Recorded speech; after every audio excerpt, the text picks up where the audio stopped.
ችና ሴቶችን በማብቃት ላይ በማዋል ወሳኝ የእድገት ዘርፎችን መለወጥ ይገባል። የአፍሪካ ህብረት ኮሚሽን ሊቀመንበር መሐመድ አሊ ዩሱፍ በበኩላቸው ከ48ኛው የአፍሪካ ህብረት የሥራ አስፈጻሚዎች ምክር ቤት ስብሰባ ጀምሮ እስከ 39ኛው የአፍሪካ ህብረት የመሪዎች ጉባኤ ድረስ የነበረው ውይይት ስኬታማ እንደነበር ተናግረዋል። የአህጉሪቱን የኢኮኖሚ ሰንከፎችን ጨምሮ ከንግድ ጋር የተገናኙ ተግዳሮቶችን ለመፍታትና አጀንዳ 2063ን እውን ለማድረግ ፈታኝ ሁኔታዎች ቢኖሩም ፈተናዎችን መሻገር የሚያስችል አቅም በአፍሪካ መኖሩን የኮሚሽኑ ሊቀመንበር መሐመድ አሊ ዩሱፍ አስረድተዋል። አጀንዳ 2063 መሰረቱን ያደረገው በአምስት ምሰሶች ላይ ነው። እነዚህ ምሰሶች በ10ና 5 ዓመታት እቅዶች የተከፋፈሉ ናቸው። እነዚህን ግቦች ለማሳካት ቀላል ላይሆን ይችላል፣ ግን ሂደቱን ማፋጠንና ማሳካት የሚችል እንደ የሰው ኃይል፣ የተፈጥሮ ጸጋ፣ የፋይናንስ ሀብት ያሉ እምቅ ሀብቶችና በተቀመጡ የጊዜ ምጣኔዎች ውስጥ አጀንዳዎችን ተግባራዊ ማድረግ የሚያስችል ፖሊሲ በአፍሪካ መኖሩ ግቡን ማሳካት እንደምንችል ማሳያዎች ናቸው።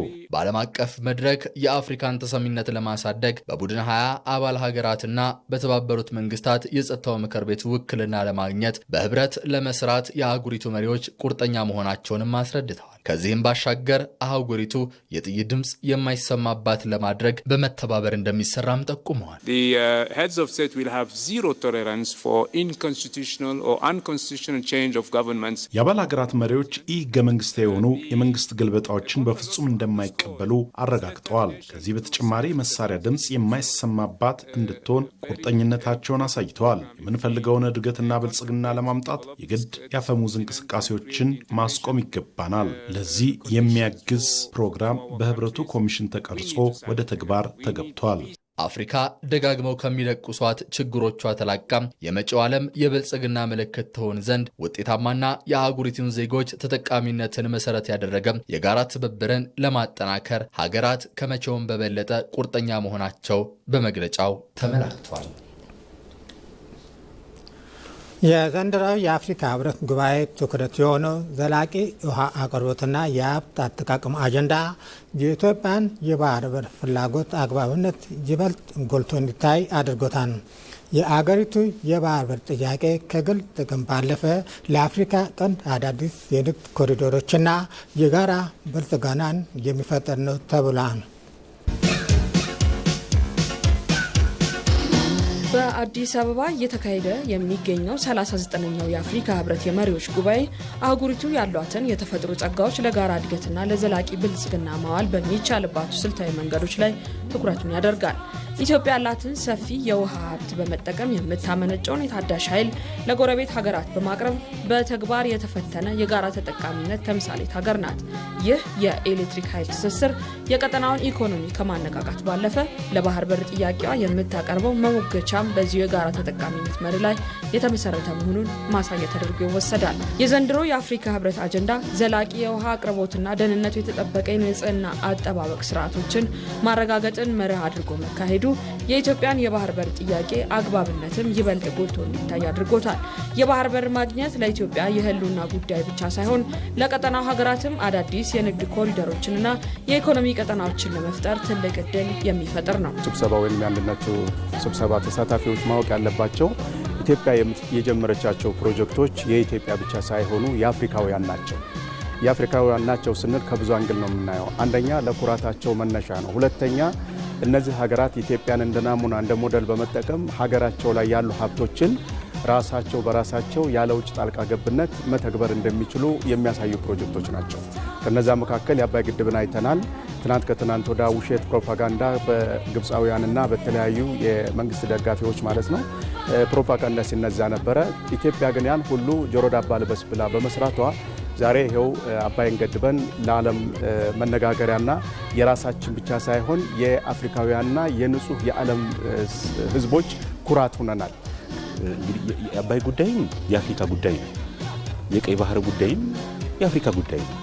ስለዚህ አሁን ከህብረቱ የሚጠበቀው በአባይ ጉዳይ እንግዲህ የሚነሱ ሀሳቦች አሉ። በአባይ ጉዳይ ዓለም አቀፍ ህግ የሚፈቅደውን የተለመደውን አሰራር አሁን ደግሞ አፍሪካውያን የተስማሙበትን ይሄ ፍትሃዊ የሆነ የውሃ ክፍፍል የሚለውን ጉዳይ በዘለቄታ ጭምር በመጠቀም እንደ አፍሪካ እንደ ወንድማማችነት አይቶ እዚህ ጉዳይ ላይ ግልጽ የሆነ አቋም መያዝ አለበት። በተለይ አሁን ግብጽ የያዘችው አቋም ከአፍሪካ መርህም ከዓለም አቀፍ ሕግም መርህ የወጣ ስለሆነ ምክንያቱም ጥያቄው በጣም የሞተ የቅኝ ግዛት ጥያቄ ነው። ሀገራት በጋራ በሚያለሟቸው ወደቦች አማካኝነት የአህጉሪቱን የተፈጥሮ ሀብት በጋራ ለዓለም ገበያ ማቅረብ የሚቻልበት እድል መኖሩም በጉባኤ መድረኮች ላይ ተነስቷል። ይህም ኢትዮጵያ የምታነሳው ጥያቄ ከግል ጥቅም ይልቅ ቀጠናዊ ትስስርን ወደ ላቀ ደረጃ የሚያሸጋግር መሆኑን ያሳያል። በመሆኑም የአፍሪካ ህብረት የኢትዮጵያን የባህር በር ጥያቄ እንደ አንድ የፍትሐዊ ሀብት አጠቃቀምና የፓን አፍሪካኒዝም ማሳያ አድርጎ ሊመለከተው እንደሚገባ ተጠቁሟል። ህብረቱ ይህ የባህር በር ፍላጎት በሰላማዊና በዲፕሎማሲያዊ መንገድ በስኬት እንዲጠናቀቅ አስፈላጊውን ድጋፍ ሊያጠናክር እንደሚገባም ተመላክቷል።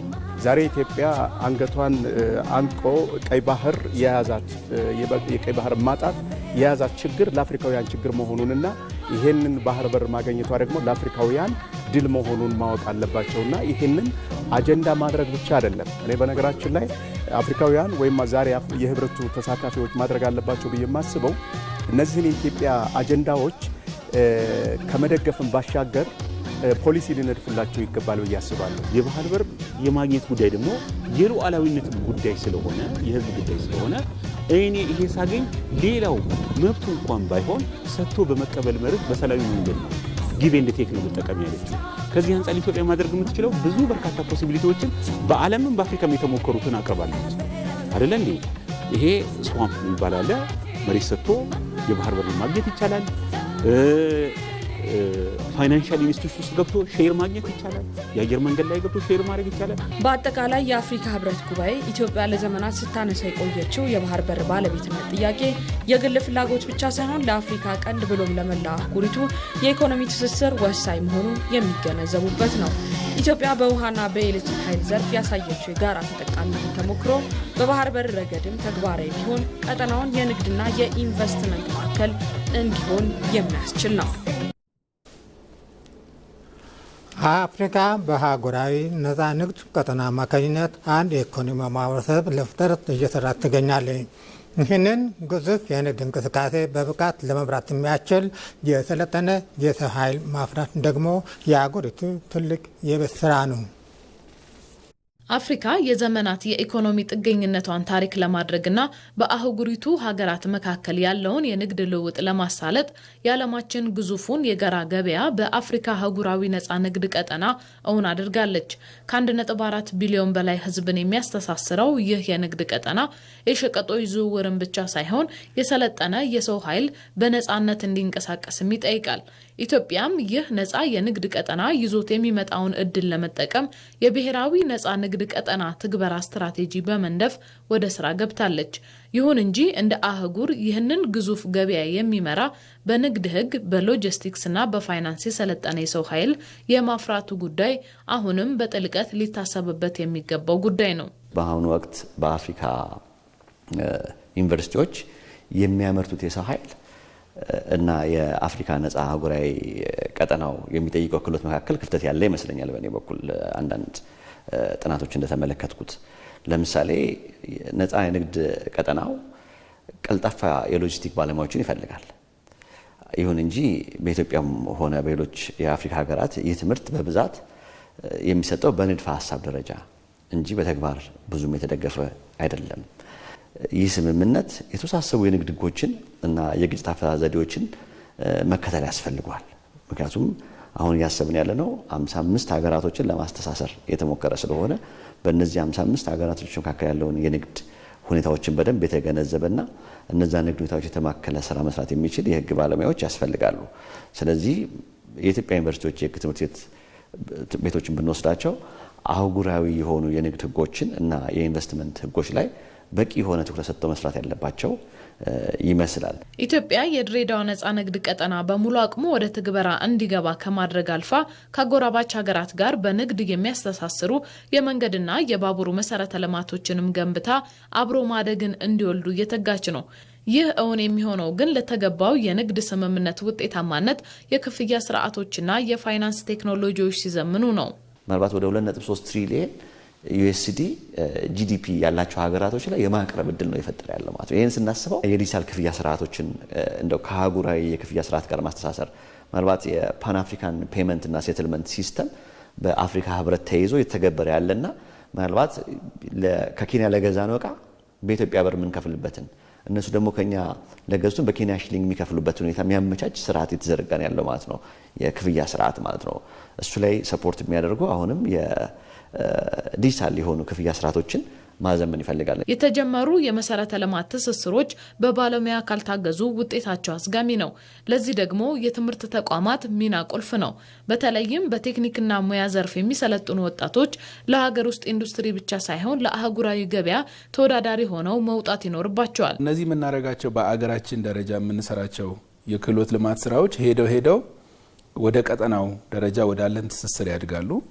በአፍሪካ ውስጥ ባለን የንግድ ኮምፒቲቲቭነስ ተወዳዳሪነት ውስጥ ሚና አላቸው። ለምን ዛሬ እዚህ በአገር ውስጥ የምናሰለጥነው የሰው ኃይል አቅርቦቱ ሄዶ በዓለም አቀፍ ደረጃ እኛ ከሌሎች ጋር በምናደርገው የንግድ ልውውጥ ደረጃ የሚያስፈልግን ሙያተኛ ማቅረብ ላይ ትኩረት ያደርጉ ናቸው። የሰለጠነ የሰው ኃይል የምናቀርበው ለሀገር ውስጥ ብቻ አይደለም። ከዛም ባሻገር በምንፈጥራቸው ትስስሮች ውስጥ ሚና አለው ማለት ነው። ይሄን ተከትሎ ነው ቀጠናዊ ትስስርን ማጉላት አለብን በሚል መርሆ ላለፉት 5 ዓመታት ለጎረቤት ሀገራት በተከታታይ በየአመቱ ከ250 በላይ የሆኑ የጎረቤት ሀገራት ዜጎችን በስኮላርሺፕ ፕሮግራም ተጠቃሚ ስናደርግ ቆይተናል። ለምንድን ነው የምንሰጠው? ይሄንን ዋና መሰረተ ዓላማው ቀጠናዊ ትስስርን ማጠናከር ስላለብን ነው። የአፍሪካ ነፃ ንግድ ቀጠና ለኢትዮጵያ አዲስ የገበያ በር ከፍቷል። በበሩ ዘልቆ ለመግባትና ውጤታማ ለመሆን የሰለጠነ የሰው ኃይል ቁልፍ መሳሪያ ነው። ምርትና አገልግሎትን ብቻ ሳይሆን እውቀትንም ድንበር አቋራጭ ማድረግ የቻሉ ባለሙያዎችን ማፍራትም የነገው የአህጉሪቱ የብልጽግና ዋስትና ነው። አፍሪካ አንድ ገበያ ስትሆን ያንን ገበያ የሚመራ ተወዳዳሪ አህጉራዊ ባለሙያ ማፍራት ዛሬም ትልቁ የቤት ስራ ነው። በመጨረሻም አፍሪካ በጸጥታ፣ በኢኮኖሚ እንዲሁም በአየር ንብረት ለውጥ ምክንያት የሚያጋጥሟት ፈተናዎችን በዘላቂነት ለመፍታት ስትራቴጂያዊ መፍትሄ እንደሚያስፈልጋት ምሁራን ይገልጻሉ። ለአፍሪካ ችግሩ አፍሪካዊ መፍትሄ የሚለውን መርህ ወደ ተግባር ለመለወጥ 39ኛው የአፍሪካ የመሪዎች ጉባኤ ወሳኝ መድረክ ሆኗል። በርካቶች የተስፋዋ የታሪክ ማህደሯ የነገው ዓለም መሪ አህጉር ናት ሲሉ ይደመጣሉ። አፍሪካ Ethiopia is the mother of African independence. ይህች የሰው ዘር መገኛ የዓለም የባህል ሙዚየም የሆነች ምድር ከረጅሙ የአባይ ወንዝ እስከ ግዙፉ ሰሃራ በረሃ ከለምለሙ የኮንጎ ደን እስከ አስደናቂው ስምጥ ሸለቆ በተፈጥሮ የበለጸገች ናት። ተፈጥሮ ያደላትን ገጸ በረከት በብዛህነቷ ውስጥ አስጠብቃ በጽናት ወደፊት መጓዝ ከቻለች የጥቁር ሕዝቦች ኩራት፣ የመጪው ዓለም ብርሃን መሆን የሚያስችል እድል በመዳፏ ላይ ነው ሲሉ በርካቶች ይመሰክራሉ። ቻይና ራሷ የህዝብ ብዛቷ እየቀነሰባት ነው ያለው 1.4 ቢሊዮን ብትገባ ማለት ነው። አውሮፓ፣ ሰሜን አሜሪካ እንደዚሁ ችግር አለባቸውና ወጣት ኃይል ያላት አፍሪካ ናት። ወደ 70% ወጣት ኃይል ነው ያለን። ሁለተኛ የተፈጥሮ ሀብት አለን። ብዙዎቹ እነዚህ አሁን ሬር እርት ሚነራልስ የሚባሉ ለኤሌክትሪክ መኪና የሚያስፈልጉ ለኮምፒውተሮች የሚያስፈልጉ አፍሪካ ውስጥ የሚገኙ ናቸው።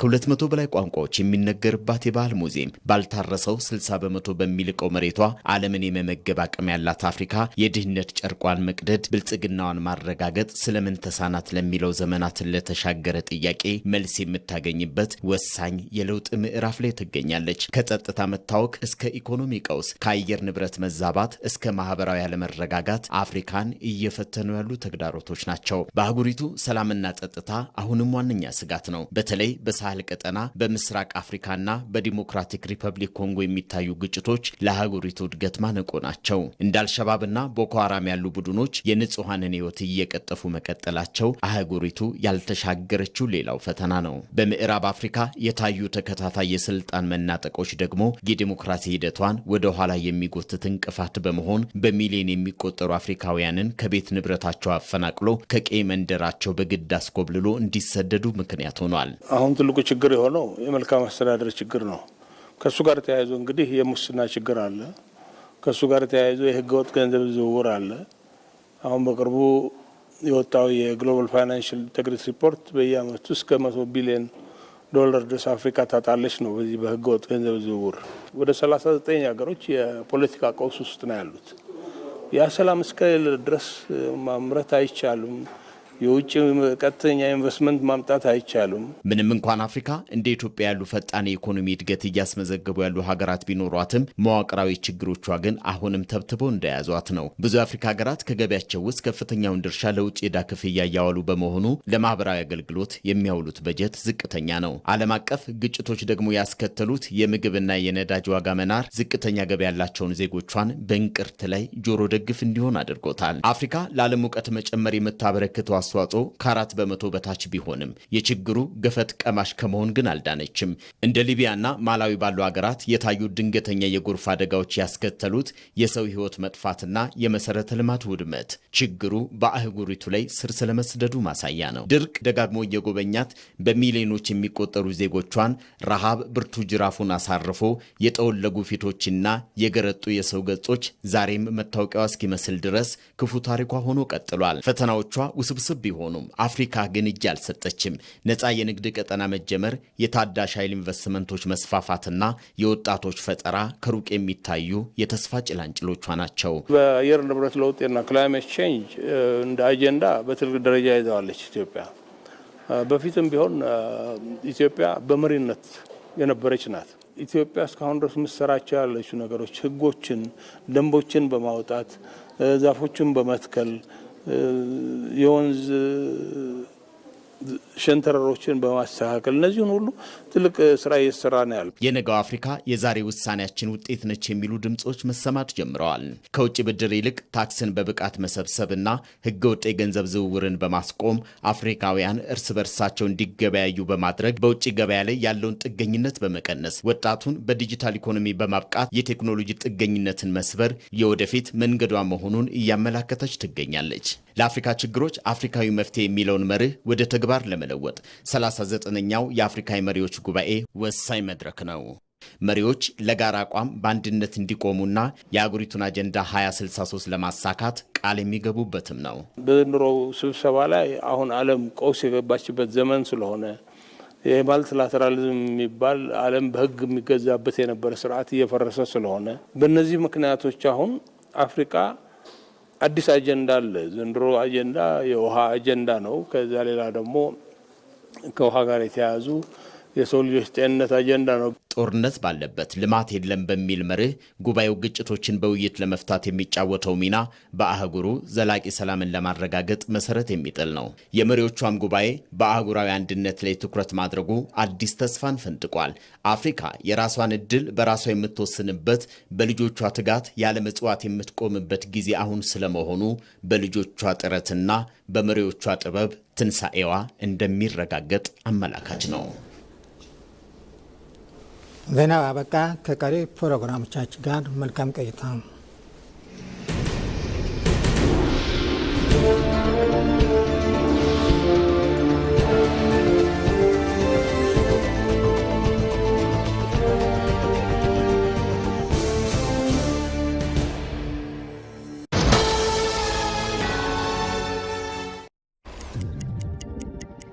ድንገት ጊዜው የቆመ ይመስላል። የህልምሽ ከፍታ መንገዱ፣ የስኬትሽ ጉዞ ፍጥነቱን አንዳች ነገር ይዞታል።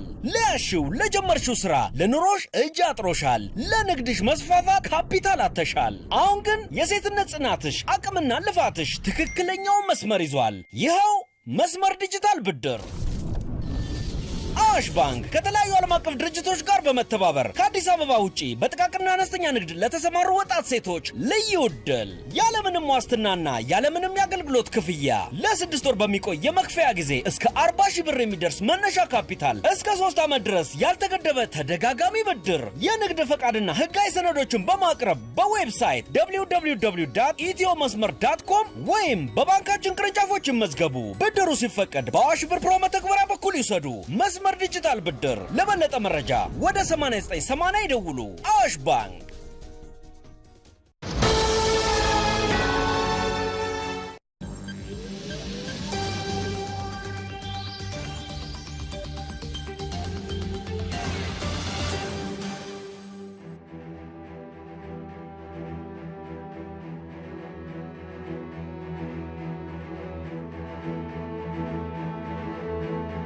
ይህ ሀገር የበላይ ዘለቀም የአብዲስ አጋ ሀገርም ነው።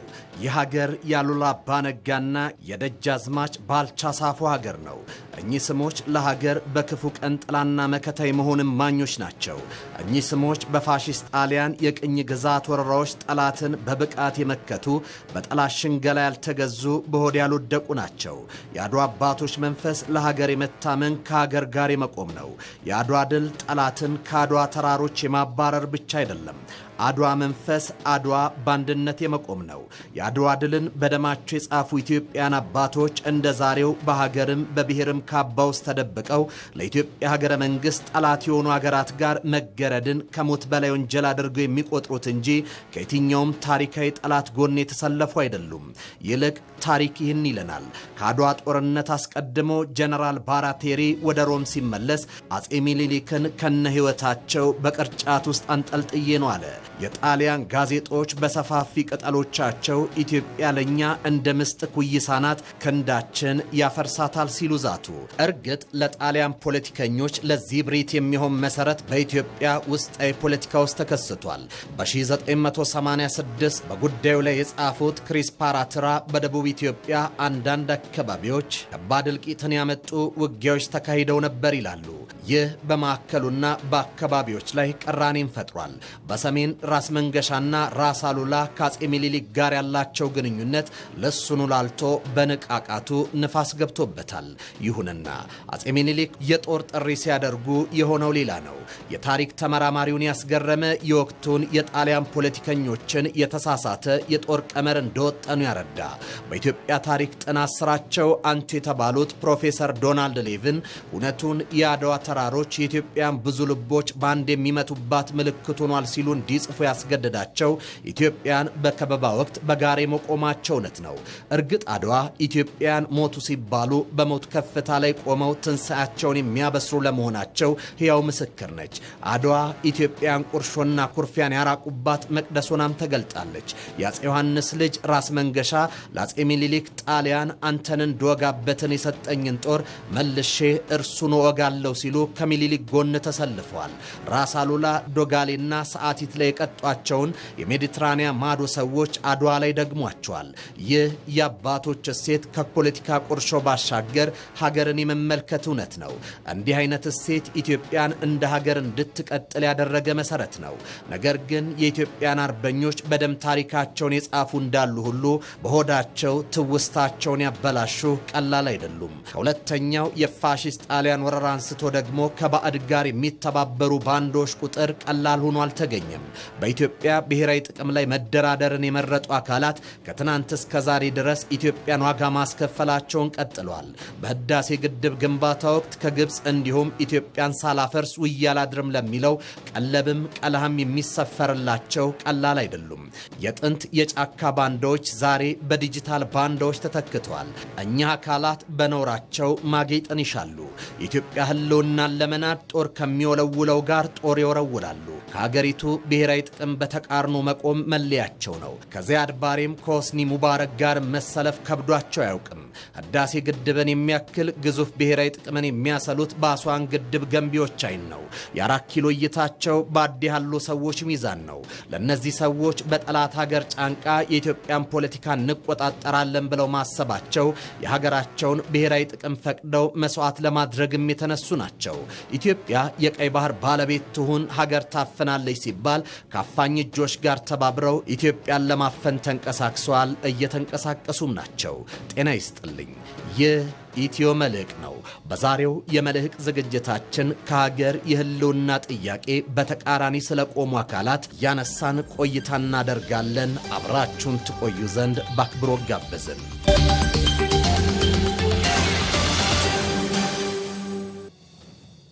ባንዳው ከማቁሰል አያልፍም። ዝግጅቱ ለቁስል ሳይሆን ምሰሶ የሚገዳደሩ ኃይሎች ከመጡ ኢትዮጵያን ለማጽናትና ለማስቀጠል ነው። ስራችን እሱ ላይ ነው። ለምሳሌ ጠላቶቻችን ለባንዳዎች 10 ብር ደሞዝ መክፈል የሚችሉ ከሆነ እኛ ለኢትዮጵያ 100 መክፈላችንን ማረጋገጥ አለብን። ከነሱ የበለጠ ሀብት ካላመነጨን በስተቀር በሀብት ምክንያት፣ በሚዲያ ምክንያት፣ በዲፕሎማሲ ምክንያት ጫና ያመጣሉ። ጠላት ጠላት ነው። በኢትዮጵያ ፍርስራሽ ላይ ብሔራዊ ጥቅም ይከበራል የሚል አካል በየትኛውም መንገድ ብሔራዊ ጥቅሙን ለማስከበር የሀገር ካስማን ለመናድ እጆቹን ከመዘርጋት አይቆጠብም። ባለፈው 100 ዓመታት ውስጥ የውጭ ባዕዳን የሀገር ውስጥ ባንዳዎችን እየቀጠሩ ኢትዮጵያን ወደ ኋላ ሲጎትቱ የነበሩት በዚህ ምክንያት ነው። ሌጋሲ ኦፍ ቢተርነስ ኢትዮጵያ ኤንድ ፋሺስት ኢጣሊ from 1935 to 1941 በሚል ከ1935 እስከ 1941 በሚል ስለ ኢትዮጵያን አርበኞች ታሪክ በታሪክ ተመራማሪው አልቤርቶ ስፓኪ የተጻፈ መጽሐፍ የባንዳና የአርበኞች ተጋድሎን ያነሳል። ደራሲው የጣሊያን ወታደራዊ መዝገቦችና የፋሺስት መሪዎችን ሚስጥራዊ ደብዳቤዎችን በመመርመር በጎርጎሳያኑ ከ1935 እስከ 1941 የነበረውን የአርበኝነትና የባንዳ ታሪክን ይዘረዝራል። እንደ ደራሲው ገለጻ ከሆነ ጣሊያኖች ባንዳዎችን የሰበሰቡበትን ምክንያት ያስረዳል። በዚህም አንደኛው በገንዘብና በሹመት ማታለል መሆኑን ይጠቅሳል። ጣሊያኖች ለባንዳዎች ከፍተኛ ደሞዝ፣ የምግብ እርዳታና ደጃዝማችና ፊት አውራሪ የሚሉ የክብር ሹመቶችን ይሰጡ ነበር። ይህ ባንዳዎችን በሀገር ጥቅም ላይ መቀስቀስ ሌጋሲ ከትናንት እስከ ዛሬ ድረስ ቀጥሏል። በሀገር ጥቅም ላይ በተቃርኖ መቆሙም ቀጥሏል። ኢትዮጵያ የሁለት ውሃዎች ስትራቴጂን ስትነድፍ አንድም የቀጠናውን የጂኦፖለቲካን ለማሸነፍ፣ በሌላ በኩል ደግሞ የኢትዮጵያን መልክዓ ፖለቲካ የሚወስኑ እነዚህ ሁለት ቁልፍ ጉዳዮችን ገቢር በማድረግ ኢትዮጵያን የማሻገር ምዕራፍ ጅማሩ ነው። እንዲህ አይነት ፕሮጀክቶች የዳግማዊ አድዋ ያህል በኢትዮጵያ ታሪክ መምላይ ያላቸው ዋጋ እጅግ ይልቃል። ፕሮጀክቶቹ በገንዘብ ብቻ አይደለም እውን የሚሆኑት፣ ከዚያ ይልቅ ዜጎች ለሀገራቸው ባላቸው ወገንተኝነት ምክንያት ነው። ለዚህ ደግሞ ሀገር በአንድ ልብ እስኪመታ ያህል ድረስ በጋራ መንቀሳቀስ አለበት። ምክንያቱም እኚህ ሁለት ቁልፍ ጉዳዮች የኢትዮጵያ የድህነትና የጉስቁልናን ታሪክን የሚፈቁ ግዙፍ ሀገራዊ ህልሞች ናቸው። በመሆኑም በኢትዮጵያ ጠላቶች ፕሮጀክቶቹ አይንበስቶባቸዋል። ባለፉት 7 ዓመታት ኢትዮጵያ ላይ የእሳት አሎሎ ሲወረወር የሰነበተው ኢትዮጵያ በተከተለችው የሁለቱ የውሃ ስትራቴጂዎች ምክንያት ነው። ጠላት ይህን ህልም ለማቆም ስልቱም መንገዱም የትናንቱ ነው። አልቤርቶ ስፓኪ መጽሐፍ ላይ እንደተገለጸው የባዕዳን ሀገር የማንበርከክ ስልት ዛሬም ቀጥሏል። ማባቢያዎቹ አልተቀየሩም። ስልቱም ያው ነው። በእኛ እርዳታ ስልጣንና ሹመትን ትቆጣጠራላችሁ የሚል ማባቢያም ቀጥሏል። ልክ እንደ ትላንቱ ለባንዳ የሚከፈለው ደሞዝ ብዙ ነው። የሀገሩን ሰላምን ቁልቁል ለመድፈቅ ቀለሃና ቀለብ የሚሰፍሩላቸው ሀገራት ድርሻቸው ከወትሮ ከፍ አድርገውታል። ዛሬ የባንዳና የባዳ ትስስሩ በላቀ ደረጃ ላይ ነው። ለቀለብ ሰፋሪዎቻቸው አንድም ለስልጣን፣ በሌላ በኩል ደግሞ ከፍ ያለ ደሞዝን ለማግኘት የሀገር ካስማ መነቅነቅም መርጧል። ሌላው ቀርቶ የቀይ ባህር አጀንዳ እንዳይሳካ ቤታቸውን አስመራ ያደረጉ አካላት ዛሬም በሀገር ፍቅር ካባ ስም ተጠልልለው ለኤርትራ ብሔርተኝነት ያላቸውን ድጋፍ በማሳየት ላይ ናቸው። እኛ አካላት ለረጅም ጊዜ የባህር በር አጀንዳን የሚያቀነቅኑ የነበረ ቢሆንም ነገር ግን በኤርትራ መንግስት መጠለያና ከፍተኛ የጦር መሳሪያ ድጋፍ ማግኘታቸውን ተከትሎ አጀንዳቸውን ጥለውታል። አጀንዳቸውን መጣል ብቻ ሳይሆን ኢትዮጵያ ታፍና ትሞት ዘንድ ከሚሰራው የሻዕቢያ መንግስት ጋር በጋራ ቆመዋል። ለእኛ አካላት ከግብፅ የሚላክላቸው ቀለሃና ቀለብ የሚደርሳቸው በኤርትራ መንግስት በኩል ነው። በመሆኑም የሻዕቢያን ቀጠናዊ ፍላጎት ገቢር ለማድረግ ባለፈው 7 ዓመታት ያልፈነቀሉት ድንጋይ፣ ያልማሱት አፈር፣ ያልበጠሱት ሳር አልነበረም። ይህ ሂደት ኢትዮጵያን ባይጥላትም ነገር ግን አክሱሏታል። በሀገሪቱ አንዳንድ አካባቢዎች የሚታየው ሰላም ማጣትም ከውስጣዊ የፖለቲካ ቅራኔ ይልቅ የውጫዊ ጫናው ምክንያቱ እጅግ የበረታ ነው። ቅራኔዎችን በድርድርና በውይይት እንዳይፈቱ ለማድረግ ብዙ ተለፍቶባቸዋል። ለዚህ ማሳየው የዲጂታል ሚዲያውን ተጠቅሞ የሚሰራው ስራ ነው። ዲጂታል ባንዳነት። ይህ አይነት እንቅስቃሴ ከማህበራዊ ሚዲያ መስፋፋት ጋር የመጣ እንቅስቃሴ ሲሆን በዋነኛነት ግቡ የጸደይ የአረብ አብዮትን በኢትዮጵያ ውስጥ ማቀጣጠል ነው። አልቤርቶ ስፓኪ በመጽሐፉ እንደሚነግረን ጣሊያኖች በአፄ ኃይለሥላሴ አስተዳደር ቀር የተሰኙ የሀገር ውስጥ መሪዎችንና ጎሳዎችን በመለየት እኛ ከጭቆና ልናድናችሁ ነው የመጣን የሚል ፕሮፓጋንዳ በመንዛት ባንዳነትን እንዲቀበሉ ያደርጉ ነበር ይለናል። ይህ ስልትና ስትራቴጂ የመገናኛ መንገዱን ቀይሮ ዛሬም ኢትዮጵያ ውስጥ እየተተገበረ ነው። ኢትዮጵያ የብዝሃነት ሀገር ናት። የብሔርና የሃይማኖት ብዝሃነቱ በሕገ መንግሥት ደረጃ እውቅና አግኝቷል። እርግጥ በዘመነ ኢህአዴግ ብዝሃነት ውስጥ ያለውን አንድነት አንድነት ከማጎልበት ይልቅ የልዩነት ፖለቲካ ሲሰበክ መኖሩ ችግር ቢፈጥርም የትናንት ጥፋትን ለማረም ኢትዮጵያ ረዥም መንገድን ተጉዛለች። ነገር ግን የዲጂታሉ ባንዳ ሀገርን በሃይማኖትና በብሔር የማተራመስ ተልእኮውን በሚችለው ልክ እየተወጣ ይገኛል። ዛሬ በሀገር ውስጥ ያሉ ቀራኒዎች በውይይትና በንግግር እንዳይፈቱ ለማድረግ የሚኬድበት ርቀት ከፍተኛ ነው። ነገር ግን በሀገሪቱ ላይ እየታዩ ያሉ አንዳንድ አለመግባባቶች የማይፈቱ አይደሉም። በኢትዮጵያ ፖለቲካ ውስጥ ሊታረቅ የማይችል ልዩነት የለም። የፖለቲካ ትንታኞች እንደሚሉት የተንቦረቀቁ የማይቀራረቡ የሚመስሉ ልዩነቶች በዲጂታል ሰራዊቱ ፕሮፓጋንዳ ምክንያት የጎለበቱ ናቸው። በመሆኑም ብሔርና ሃይማኖትን የሚለያዩ የፖለቲካ ትርክቶች ምንጫቸው ሌላ ሳይሆን በስፖንሰር አድራጊዎቹ ፍላጎት የመነጩ በመሆናቸው ምክንያት ነው። የውስጥ ጉዳያችን ላይ ሽንኩርት ከታፊው፣ በርበሬ አቅራቢው፣ አማሳዩ ተቀምጦ ሳለ ውስጥና ውጭ የሚለው ጉዳይ እንዴት ይሆናል? መብቃት ነው መፍትሄው። አሁን ለዚህ ምክር ቤት ማረጋገጥ የምፈልገው ኢትዮጵያን መጉዳት የሚፈልጉ ኃይሎች አሉ። ገንዘብ ፋይናንስ ያደርጋሉ። እመኑኝ ግን